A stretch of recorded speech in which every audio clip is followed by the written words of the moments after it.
जय माता दी मित्रों, आपके और आपके परिवार पर माता रानी की कृपा सदैव बनी रहे। दशा माता व्रत की कथा। प्राचीन समय की बात है। राजा नल और रानी दमयंती सुखपूर्वक राज्य करते थे। उनके 2 पुत्र थे। उनके राज्य में प्रजा सुखी और संपन्न थी। एक दिन की बात है कि उस दिन होली दशा थी। एक ब्राह्मणी राजमहल में आई और रानी से कहा, दशा का डोरा ले लो। बीच में दासी बोली, हाँ रानी साहिबा, आज के दिन सभी सुहागिन महिलाएं दशा माता की पूजा और व्रत करती हैं तथा इस डोरे की पूजा करके गले में बांधती हैं, जिससे अपने घर में सुख समृद्धि आती है। अतः रानी ने ब्राह्मणी से डोरा ले लिया और विधि अनुसार पूजा करके गले में बांध लिया। कुछ दिनों के बाद राजा नल ने दमयंती के गले में डोरा बंधा हुआ देखा। राजा ने पूछा, इतने सोने गहने पहनने के बाद भी आपने यह डोरा क्यों पहना? रानी कुछ कहती इसके पहले ही राजा ने डोरे को तोड़कर ज़मीन पर फेंक दिया। रानी ने उस डोरे को ज़मीन से उठा लिया और राजा से कहा, यह तो दशा माता का डोरा था, आपने उनका अपमान करके अच्छा नहीं किया। जब रात्रि में राजा सो रहे थे तब दशा माता स्वप्न में बुढ़िया के स्वरूप में आई और राजा से कहा, हे राजा, तेरी अच्छी दशा जा रही है और बुरी दशा आ रही है। तूने मेरा अपमान करके अच्छा नहीं किया। ऐसा कहकर बुढ़िया दशा माता अंतर्ध्यान हो गई। अब जैसे जैसे दिन बीतते गए वैसे वैसे कुछ ही दिनों में राजा के ठाट बाट, हाथी घोड़े, लाव लश्कर, धन धान्य, सुख शांति सब कुछ नष्ट होने लगे। अब तो भूखे मरने का समय तक आ गया। एक दिन राजा ने दमयंती से कहा, तुम अपने दोनों बच्चों को लेकर अपने मायके चली जाओ। रानी ने कहा, मैं आपको छोड़कर कहीं नहीं जाऊंगी। जिस प्रकार आप रहेंगे उसी प्रकार मैं भी आपके साथ रहूंगी। तब राजा ने कहा, अपने देश को छोड़कर दूसरे देश में चलें, वहाँ जो भी काम मिल जाएगा वही काम कर लेंगे। इस प्रकार नल और दमयंती अपने देश को छोड़कर चल दिए। चलते चलते रास्ते में भील राजा का महल दिखाई दिया। वहाँ राजा ने अपने दोनों बच्चों को अमानत के तौर पर छोड़ दिया। आगे चले तो रास्ते में राजा के मित्र का गांव आया। राजा ने रानी से कहा, चलो हमारे मित्र के घर चले। मित्र के घर पहुंचने पर उनका खूब आदर सत्कार हुआ और पकवान बनाकर भोजन कराया। मित्र ने अपने शयन कक्ष में सुलाया। उसी कमरे में मोर की आकृति की खूंटी पर मित्र की पत्नी का हीरो से जड़ा कीमती हार टंगा था। जब मध्य रात्रि में रानी की नींद खुली तो उन्होंने देखा कि वह बेजान खूंटी हार को निगल रही है। यह देखकर रानी ने तुरंत राजा को जगाकर दिखाया और दोनों ने विचार किया कि सुबह होने पर मित्र के पूछने पर क्या जवाब देंगे। अतः यहाँ से इसी समय चले जाना चाहिए। राजा रानी दोनों रात्रि को ही वहाँ से चल दिए। सुबह होने पर मित्र की पत्नी ने खूंटी पर अपना हार देखा। हार वहाँ नहीं था। तब उसने अपने पति से कहा, तुम्हारे मित्र कैसे हैं जो मेरा हार चुराकर रात्रि में ही भाग गए? मित्र ने अपनी पत्नी को समझाया कि मेरा मित्र कदापि ऐसा नहीं कर सकता। धीरज रखो, कृपया उसे चोर मत कहो। आगे चलने पर राजा नल की बहन का गांव आया। राजा ने बहन के घर खबर पहुंचाई कि तुम्हारे भाई और भौजाई आए हुए हैं। खबर देने वाले से बहन ने पूछा, उनके हालचाल कैसे हैं? वह बोला, दोनों अकेले हैं, पैदल ही आए हैं तथा वे दुखी हाल में हैं। इतनी बात सुनकर बहन थाली में कांदा रोटी रखकर भैया भाभी से मिलने आई। राजा ने तो अपने हिस्से का खा लिया, परंतु रानी ने जमीन में गाड़ दिया। चलते चलते एक नदी मिली। राजा ने नदी में से मछलियाँ निकालकर रानी से कहा, तुम इन मछलियों को भूनो, मैं गांव में से परोसा लेकर आता हूँ। गांव का सेठ सभी लोगों को भोजन करा रहा था। राजा गांव में गया और परोसा लेकर वहाँ से चला तो रास्ते में चील ने झपट्टा मारा तो सारा भोजन नीचे गिर गया। राजा ने सोचा कि रानी विचार करेगी, राजा तो भोजन करके आ गया और मेरे लिए कुछ भी नहीं लाया। उधर रानी मछलियाँ भूनने लगी तो दुर्भाग्य से सभी मछलियाँ जीवित होकर नदी में चली गई। रानी उदास होकर सोचने लगी कि राजा पूछेंगे और सोचेंगे कि सारी मछलियाँ खुद ही खा गई।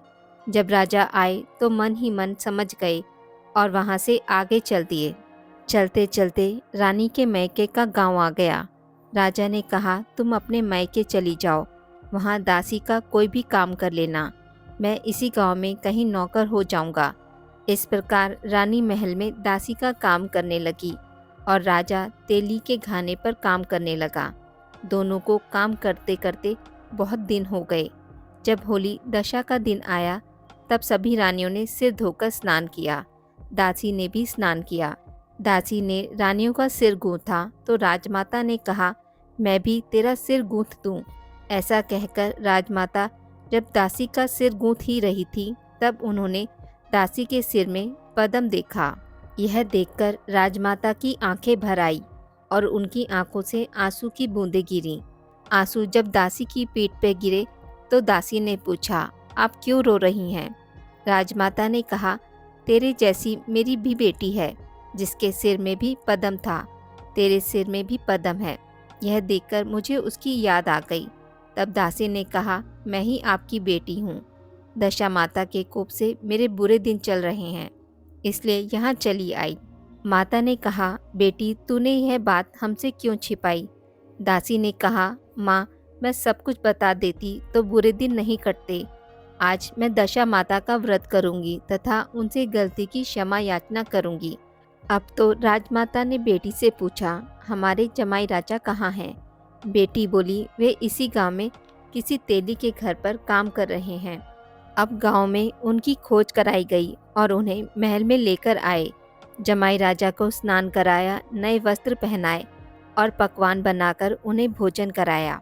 अब दशा माता के आशीर्वाद से राजा नल और दमयंती के अच्छे दिन लौट आए। कुछ दिन वहीं बिताने के बाद अपने राज्य जाने को कहा। दमयंती के पिता ने खूब सारा धन, लाव लश्कर, हाथी घोड़े आदि देकर बेटी जमाई को विदा किया। रास्ते में वही जगह आई जहाँ रानी ने मछलियों को भूना था और राजा के हाथ से छील के झपट्टे मारने से भोजन जमीन पर आ गिरा था। तब राजा ने कहा, तुमने सोचा होगा कि मैंने अकेले भोजन कर लिया होगा, परंतु चील ने झपट्टा मारकर गिरा दिया था। अब रानी ने कहा, आपने सोचा होगा कि मैंने मछलियाँ भूनकर अकेले ही खा ली होंगी, परंतु वे तो जीवित होकर नदी में चली गई थी। चलते चलते जब राजा की बहन का गांव आया, राजा ने बहन के यहाँ खबर भेजी। खबर देने वाले से पूछा कि उनके हालचाल कैसे हैं। उसने बताया कि वे बहुत अच्छी दशा में हैं। उनके साथ हाथी घोड़े लाव लश्कर हैं। यह सुनकर राजा की बहन मोतियों की थाल सजाकर लाई। तभी दमयंती ने धरती माता से प्रार्थना की और कहा, माँ आज मेरी अमानत मुझे वापस दे दो। यह कहकर उस जगह को खोदा जहाँ कांदा रोटी गाड़ दिया था। खोदने पर रोटी तो सोने की और कांदा चांदी का हो गया। ये दोनों चीज़ें बहन की थाली में डाल दी और आगे चलने की तैयारी करने लगे। वहाँ से चलकर राजा अपने मित्र के घर पहुँचे। मित्र ने उनका पहले के समान ही खूब आदर सत्कार और सम्मान किया। रात्रि विश्राम के लिए उन्हें उसी शयन कक्ष में सुलाया। मोरनी वाली खूंटी के हार निकल जाने वाली बात से नींद नहीं आई। आधी रात के समय वही मोरनी वाली खूंटी हार उगलने लगी और राजा ने अपने मित्र को जगाया तथा रानी ने मित्र की पत्नी को जगाकर दिखाया, आपका हार तो इसने निगल लिया था। आपने सोचा होगा कि हार हमने चुराया है। अगले दिन राजा नल और दमयंती वहां से आगे की यात्रा पर निकल गए। चलते चलते भील राजा का महल आया। तब रानी ने कहा, हम अपने दोनों पुत्रों को भी साथ लेकर चलते हैं। जब राजा रानी भील राजा के महल पहुंचे, राजा ने भील राजा से कहा कि हमने हमारे पुत्रों को आपके पास अमानत के तौर पर छोड़ा था, अब हम वापस आ गए हैं, आप हमारे पुत्र हमें वापस दे दीजिए। भील राजा ने उनसे कहा कि आपके पुत्र यहाँ पर नहीं हैं, यहाँ से तो वे भाग गए हैं। रानी ने वहाँ पर दो सुंदर बालकों को देखा। उन्हें देखकर बोली, यह दोनों मेरे पुत्र हैं। लेकिन भील राजा ने रानी को उसके पुत्र देने से मना कर दिया। तब रानी दमयंती ने कहा कि अगर ये मेरे पुत्र होंगे तो मेरे सीने से दूध निकलकर इनके मुंह में चला जाएगा, अगर यह आपके पुत्र होंगे तो मेरे सीने से दूध नहीं निकलेगा, यह कहकर उन दोनों पुत्रों को सामने खड़ा कर दिया गया। रानी के सीने से दूध निकलकर उनके मुंह में चला गया तो रानी ने कहा, यह मेरे पुत्र हैं। ऐसा कहकर वह अपने पुत्रों को लेकर वापस अपने राज्य को चले गए। राज्य पहले जैसा खुशहाल और सुख समृद्ध हो चुका था। सभी प्रजा ने राजा और रानी का स्वागत किया। उसके पश्चात राजा नल और रानी दमयंती ने प्रजा में ढिंढोरा पिटवाया कि सभी सुहागिन स्त्रियां चैत्र माह के कृष्ण पक्ष की दशमी तिथि को दशा माता का व्रत करेंगी, जिससे हमारे राज्य में खुशहाली आएगी। उसके पश्चात सभी राज्य की सुहागिन महिलाएं दशा माता का व्रत करने लगी। दशा माता जैसे राजा नल और रानी दमयंती के साथ किया, वैसा किसी के साथ मत करना। जैसा राजा नल और रानी दमयंती की स्थिति सुधारी, उनको सुख समृद्धि प्रदान की, वैसी सबकी करना। आज की इस वीडियो में बस इतना ही। मित्रों, अगर आपको मेरी वीडियोस पसंद आती हैं तो इसे लाइक और शेयर ज़रूर करें और पूजा पाठ से जुड़ी जानकारी के लिए मेरे चैनल को सब्सक्राइब करना ना भूलें। धन्यवाद।